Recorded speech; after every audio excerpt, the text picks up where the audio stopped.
This is the Collaboration Dynamics Podcast, helping you work together better with Judy Reese, X-Ray listener, best-selling author, international virtual collaboration trainer, and master of metaphor. Hear more at xraylistening.com.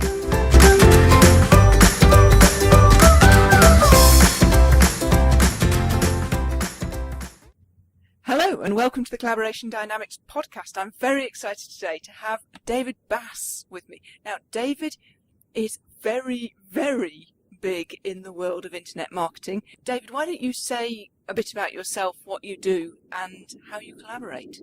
So, as you said, I've been doing this online marketing stuff for about almost 10 years now. My official start in my kind of adult career was in information security. I spent about 10 years doing very formal computer security work, which is interesting because you bring up the collaboration topic, and back then I worked mostly with virtual teams, so I could be head of information security on a project that had anywhere from 4 people to 15 people on it, and just being able to be virtual but still interact with people, engage, ask the questions I needed to, was just, for me, it was a pleasure because I got to work at home, which I think is part of the benefits of kind of a virtual collaboration, but really showed me that it was possible for medium to large size teams to get major projects worked on despite not necessarily being in the same physical location.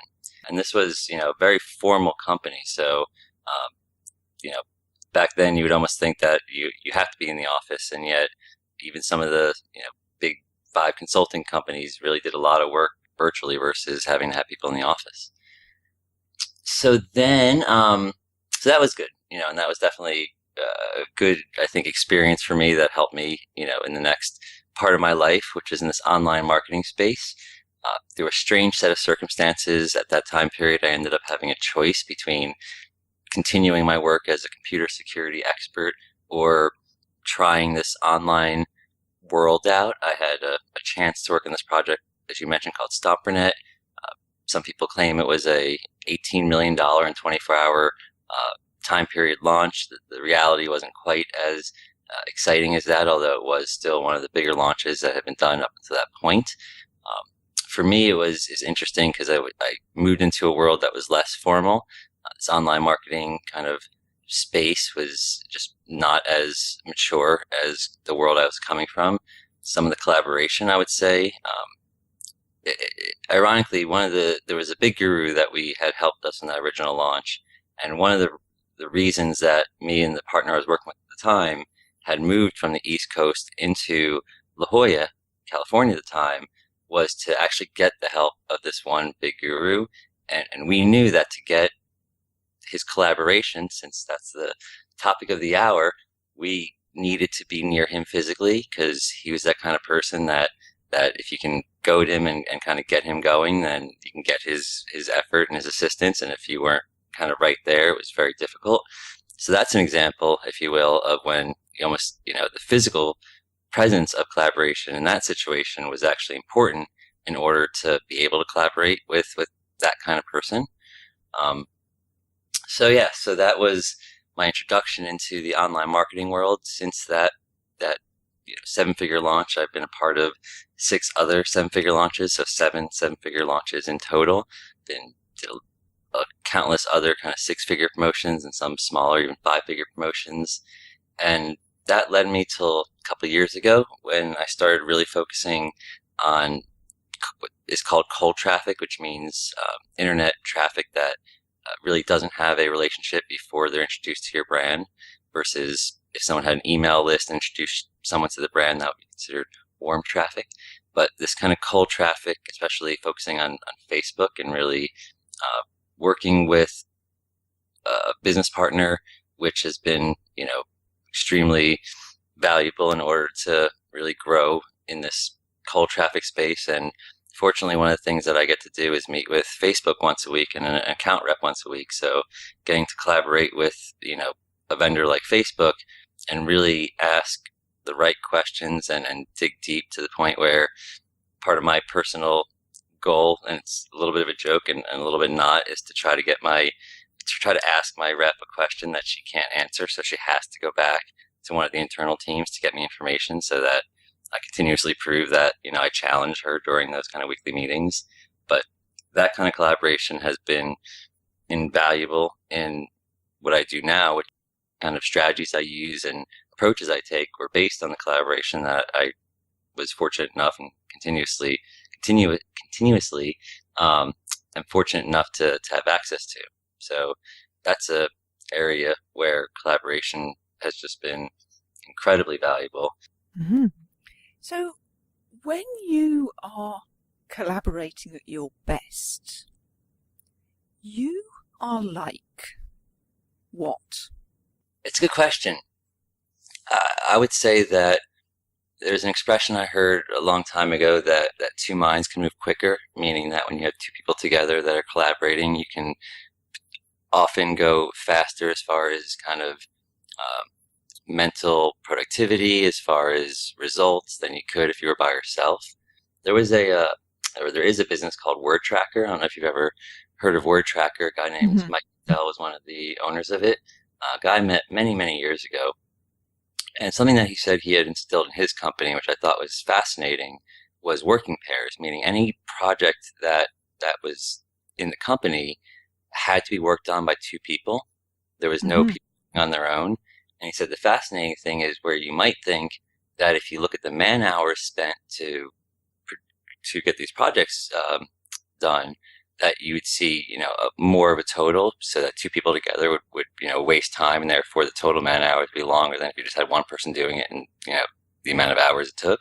And he said, to his surprise, he actually saw project time man hour wise going down, so that two people together would get projects done faster than if one person took up twice the time, so to speak.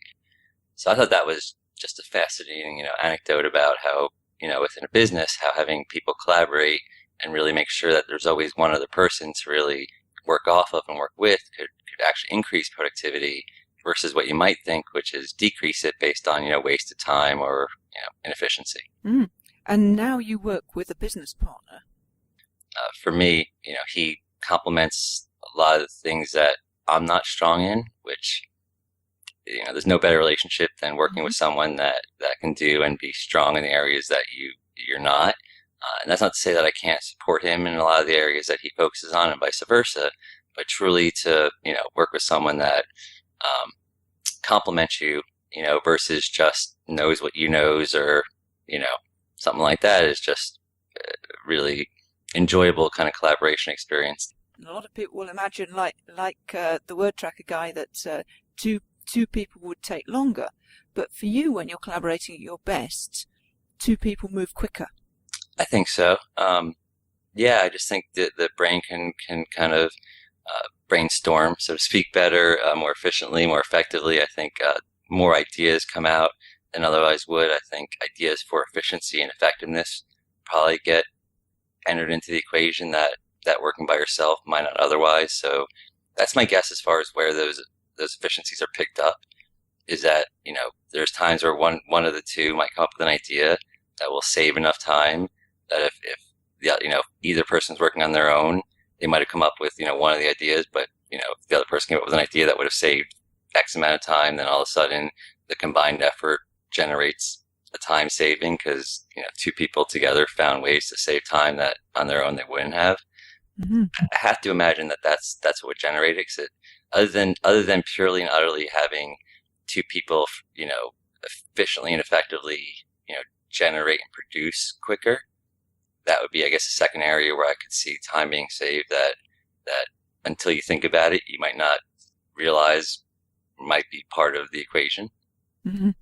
So, as you know, my thing's metaphors. So I'm really curious about this notion of how ideas come out when there are two of you working together. What kind of come out is that come out when more ideas come out? It's interesting because it's you're speaking about inspiration, about epiphany, which is not always a logical manifestation, so to speak. It's not always easy to if you're purely logical, 2 + 2 = 4. It's not always easy to figure out how 2 + 2 can actually equal 5, because along the line, there was an epiphany or some kind of, light bulb that came off that actually, changed the equation. Hmm. Left brain kind of analytical person, and I have aspects of right brain activity, but I'm more along the lines think left brain like. Um, so, I guess that's the best way I can describe it is that it's funny. I don't know if do you ever have you ever seen the old movie like Batman and Robin, Hmm. and how there's these times where Robin will just start, chatting about something associated with their dilemma, not meaning to have any kind of real direction, and all of a sudden Batman will pick something up from, what Robin said, and you're like, Robin, you're a genius. And Robin's like, what did I say? And he's like, you solved everything. And then, what he like had the epiphany of off of what Robin just happened to be chatting about, saves the day and solves the problem. That's probably a good example of how there's times where, even just going back and forth, someone will say something that triggers, again, epiphany, inspiration. Some people call it, the light bulb going off. However you want to, put a definition around it. It allows you to think about something differently, than you would if you had just been brainstorming on your own and trying to think through, the problem, the project, the right process. So that ability to really, almost trigger off of what someone else is saying for no other reason than it happens to be related, and your brain just, it goes off on its own side tangent associated with what someone's saying, but that side tangent led you someplace that you wouldn't have otherwise gotten. Hmm. So that's I think one way that you can have this come out concept, look is people are chatting and all of a sudden someone's like, oh my God, I didn't even think about, that. And the person's like, what? Doesn't even realize that they were the inspiration behind that idea. So that's definitely happened both, to me and the person I work with is really, him saying something that all of a sudden I'm like, dude, you don't know how smart you are. Him saying, dude, you're such a genius, like, I'm like, really? What did I even say that helped? So yeah, so I think that's probably one major way. And then I think in general, people having sounding boards, people, being able to get someone else's feedback and based on that feedback, have different thoughts come into their head than they would have otherwise without that feedback. That's another way it probably ends up showing up when it comes to, ideas coming out that wouldn't otherwise have happened if you had tried to work out the problem, work through the situation, work on whatever it is that you're working on that you wouldn't otherwise be collaborating on. Those kind of things probably happen that can benefit a situation, even more so than just kind of doubling the efficiency with just two people. Hmm. I'm very interested by that moment, that Robin, you're a genius triggering moment. And while I'm not expecting you to already know the answer to this, I'm very interested. Is there anything else about that trigger, that moment of Robin, you're a genius? I mean, how does someone describe epiphany? It's a difficult concept to put words around sometimes. The idea of in one moment of time not having an idea in your head, and another moment in time having that idea. Now it's different than figuring out a math problem, right? Math problem, if you had to figure out, some kind of algebra with 2 plus 2 times this times that, you work your way through the problem, and as you hit each stage, the logical kind of thoughts that come up are very linear. They're very analytical, right? Like, if you understand multiplication, division, addition, it's just a matter of going through the motions and understanding, what those motions are to get to the next point.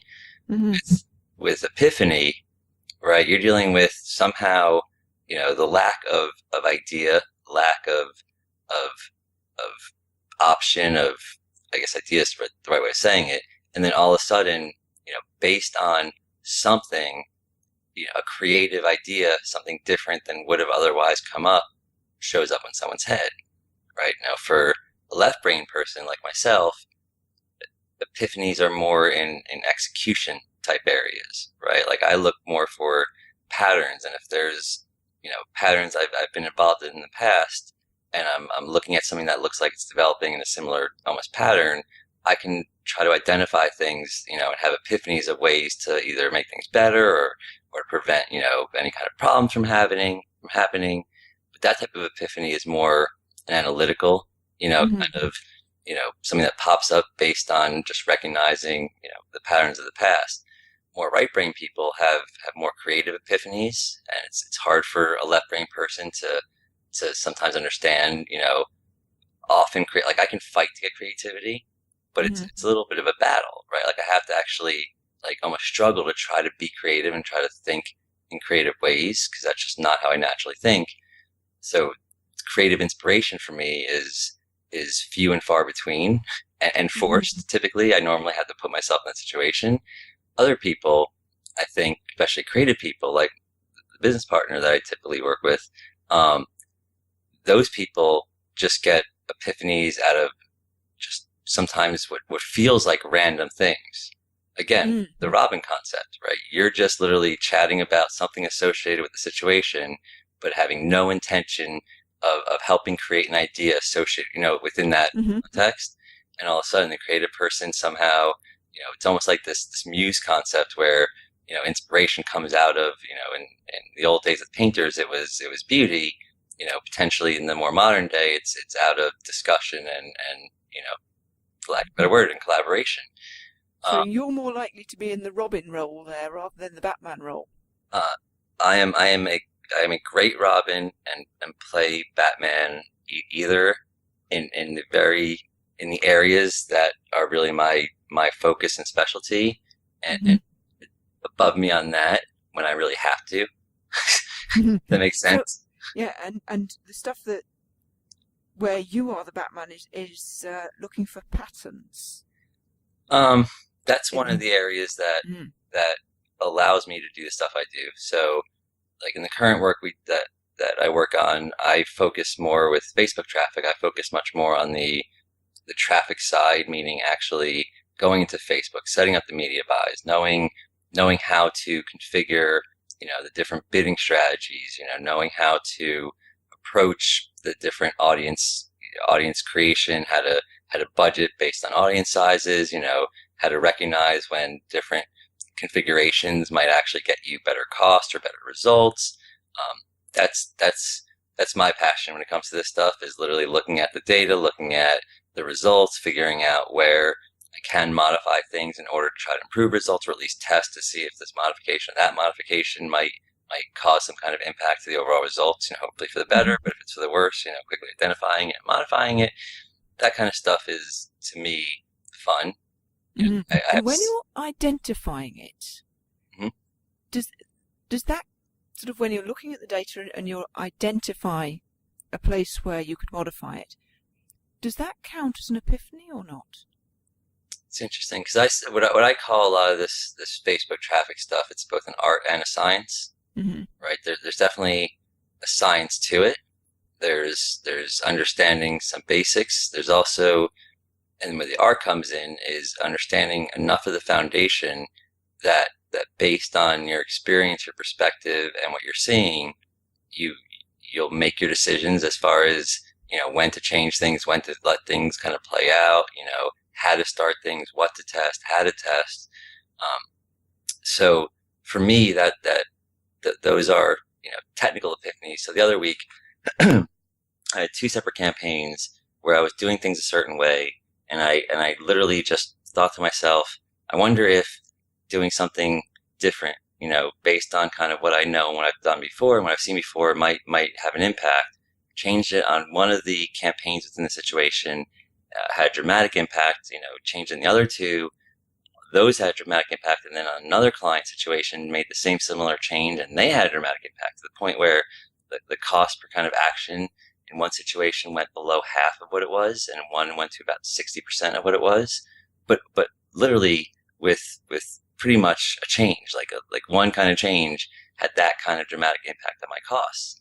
And that, deciding to try that. Now that I've done changes like that before that have not had that kind of dramatic impact, right? So it's not like every time I think of any idea to change that I'm going to see this dramatic type thing, but the idea to try that at that time was not necessarily part of my standard, if you want to call it, process for buying advertising.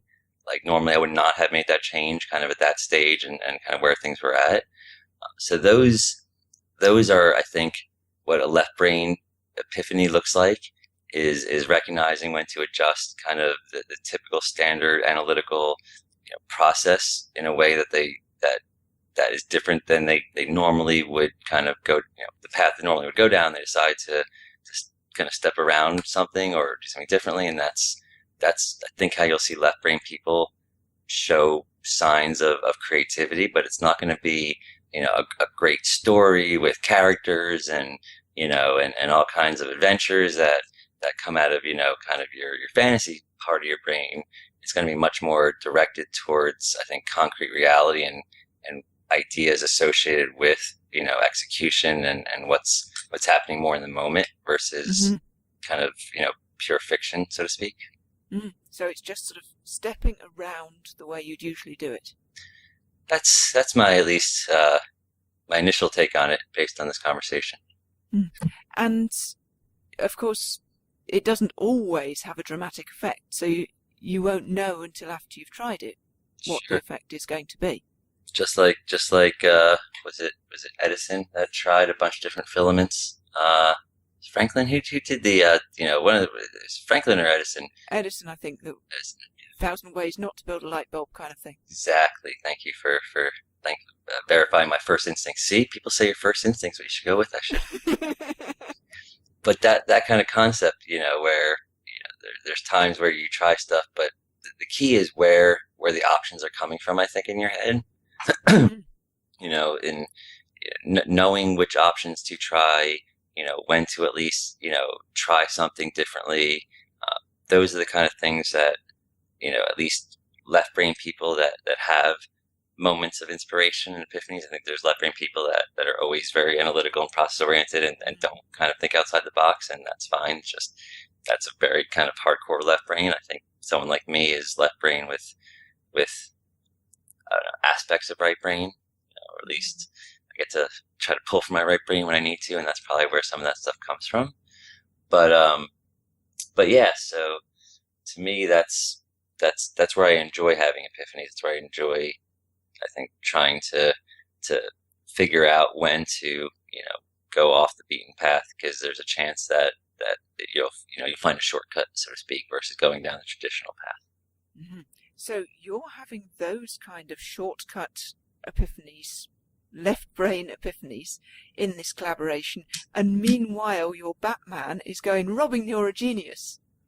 Yeah, with creative stuff that I just would never in a million years have thought of, but apparently if I hadn't said something or suggested something or whatever, that person wouldn't have come up with that idea either, which is where that collaboration can really benefit an overall situation more so than just having two people work separately.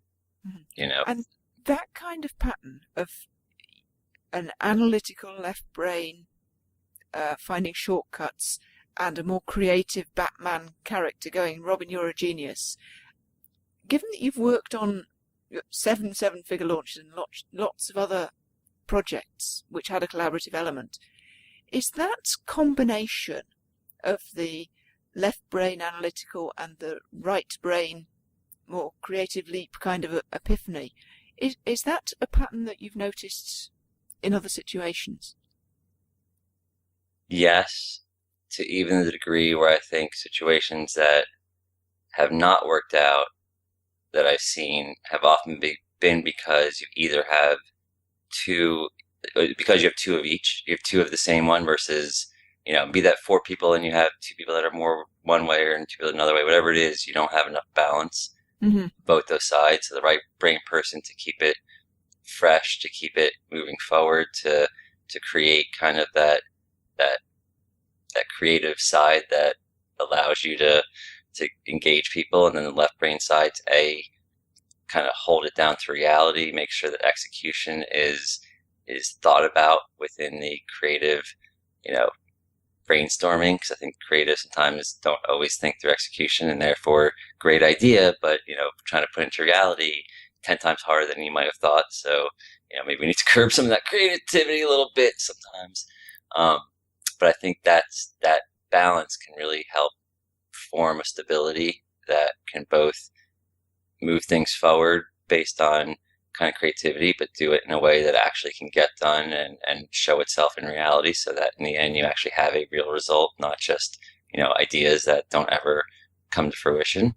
Mm-hmm. So that balance is part of what's important when it comes to two people moving forward more quickly than one. That is my conjecture. That's the right way of saying Mm-hmm. it. That's conjecture I would make. I'm not saying that two right brain people can't collaborate. I just know that when I think you have that balance, you create a environment where you can have more kind of those Batman Robin epiphanies, and you can ensure that both sides almost have that tempering aspect that the other side offers with its perspective. Mm-hmm. And I like that. Does that sound reasonable? Mm-hmm. It does. And so I suppose, is there a way to know ahead of time whether you've got that balance? How can you test for it's not collaboration, but for congruence, or for two people's ability to actually work more efficiently than less efficiently? It's a good question. What would it actually take to do some kind of initial experience? How do you date before you get married when it comes to setting up two people to collaborate or four people to collaborate? I don't know. I don't know if that's just trying to come up with some kind of initial project or initial kind of collaboration, if you will, to see how it works, and then based on kind of how that feels and what comes out of it, you decide if you move forward with the bigger kind of collaboration that you had in mind. It feels like that might be one of the only ways of doing it, some kind of test collaboration, and and I don't know if you could figure out some kind of specific task or project that would allow people to quickly figure out if they collaborate well together. Probably a good psychiatry or or psychologist person that looks for experiments to see what happens would figure something like that out. But I fear I'm having one of my Robin, you're a genius moments, because see, I'm good at that. I'm not kidding. What I notice is that, of course, the process that I use with groups, collaboration dynamics, would in fact help to tease out exactly this kind of balance and imbalance within a group. And I'd never really thought of it like that before. I make a good Robin sometimes. Say.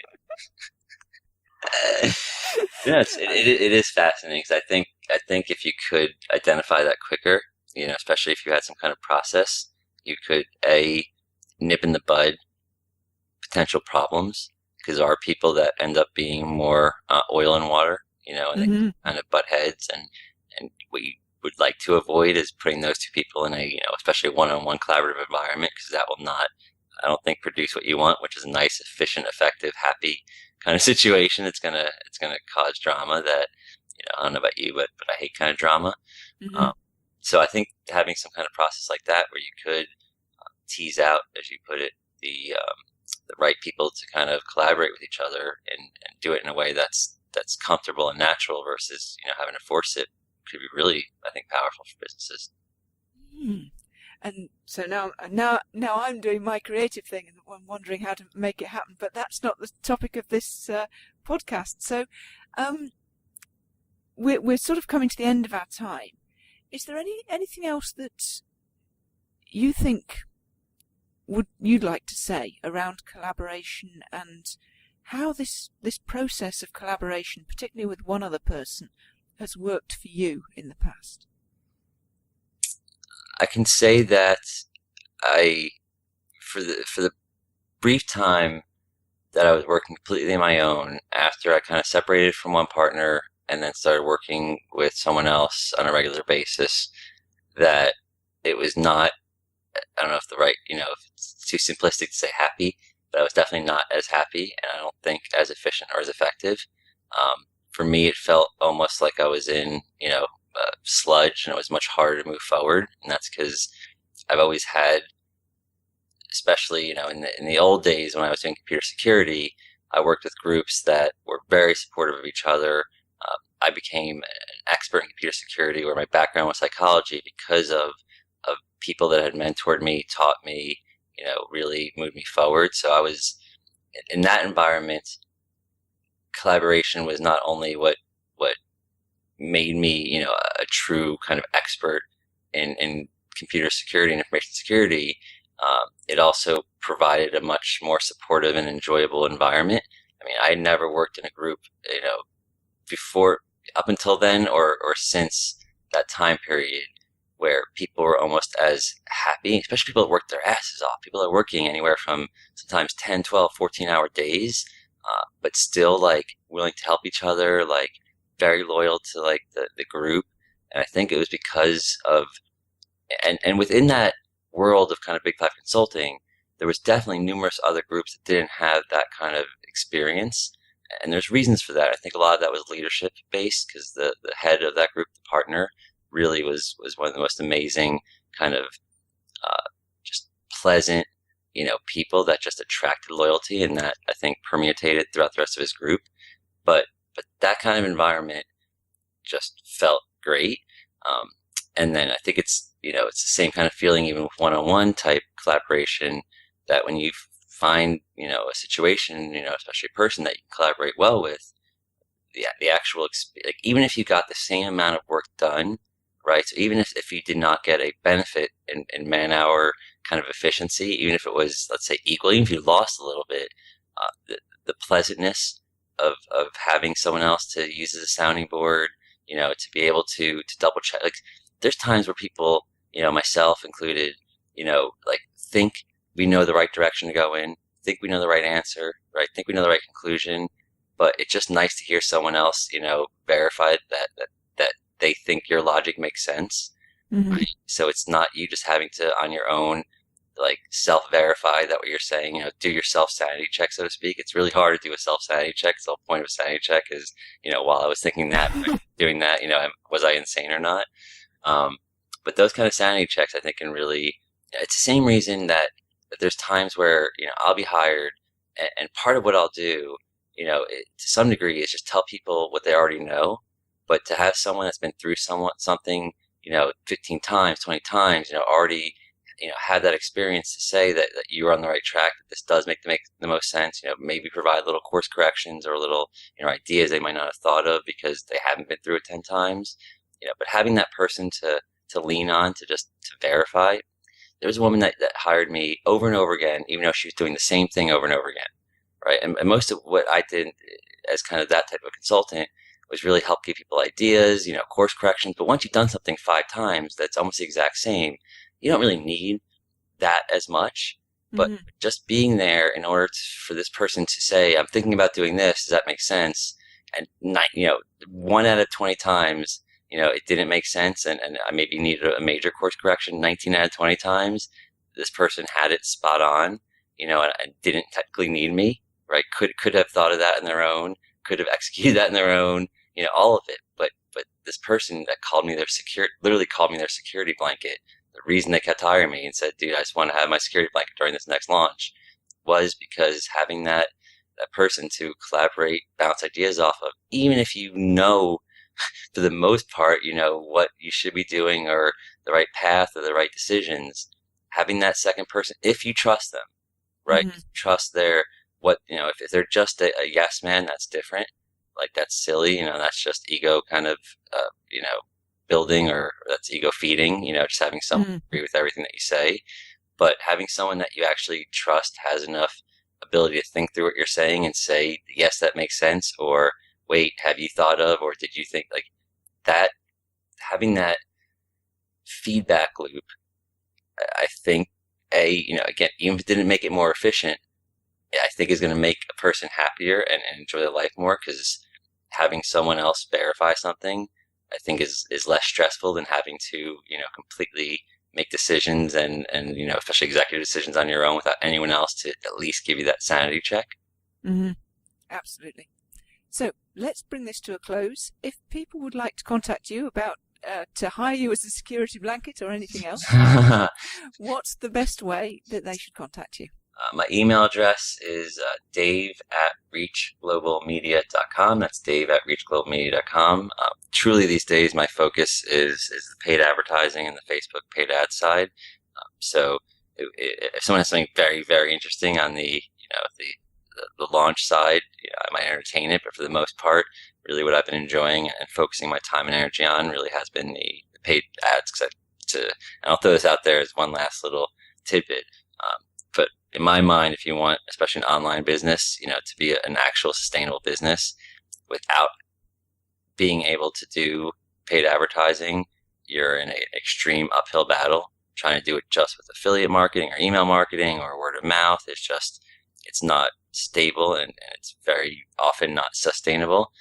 So for me, the paid ad side really was, an area that I wanted to master, because that to me is what allows a business to really be sustainable and grow in levels that otherwise are impossible. So so that's mostly been my focus. And if anyone's interested in contacting me about that area, then I would love to hear from them. Brilliant. Thank you very much indeed. Blimey, wasn't that interesting? I'm particularly excited by the fact that right there and then, in the moment, David was doing his Robin thing. I'm self-identifying as the creative, the more right-brained, the Batman character in the story. And as he was talking about the stuff that he was talking about, my mind was absolutely racing. Robin, you're a genius really says only the half of it. Now, isn't that interesting? So, David has figured out that in an instance of collaboration, often he is the foil for the more right-brained, the more creative types. Now, whatever we think about defining people as right-brained or left-brained, there's clearly something in the fact that he has found a role for himself in successful collaboration after successful collaboration. It works for him, and he sticks with that pattern and continues to make it work. And of course, the idea itself, oh look, my collaboration dynamic stuff could be great at this point in a collaboration, just as you're working out who you would like to work with. Obviously that's full of excitement for me. But for you, when you are collaborating at your best, that's like what? Your answer to that question could be very, very revealing and profoundly affect how you generate value when you're working with other people.